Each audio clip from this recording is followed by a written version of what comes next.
ધ્રાંગધ્રાના ડુમાણા ગામે શ્વાનોનો આતંક, 3 બાળકોને બચકા ભર્યા। જિલ્લામાં રસી ન હોવાના કારણે રસી લેવા માટે દર્દીને રાજકોટ ખસેડાયા। ધ્રાંગધ્રા તાલુકાના ડુમાણા ગામે બાળકો સ્કૂલે જતા સમયે 3 બાળકોને શ્વાને બચકા ભર્યા હતા। તેઓને તાત્કાલિક 108 મારફતે સારવાર માટે રાજ સીતાપુર હોસ્પિટલ ખાતે લાવવામાં આવ્યા હતા।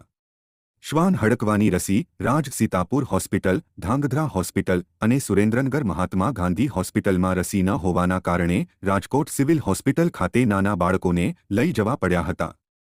શ્વાનોના આતંક સામે શ્વાન હડકવાની રસી માટે જિલ્લા આરોગ્ય તંત્રની નિષ્ફળ કામગીરી સામે આવી હતી।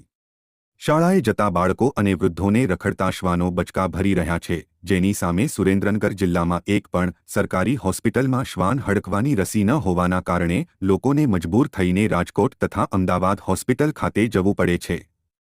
સુરેન્દ્રનગર સહિત તમામ જિલ્લાની હોસ્પિટલોમાં રસી ઉપલબ્ધ કરવામાં આવે તેવી લોકોની માંગ ઉઠવા પામી છે। આ ઉપરાંત તાત્કાલિક શ્વાન ખસીકરણની કામગીરી શરૂ કરવામાં આવે તેવી ગ્રામજનોની માંગ છે।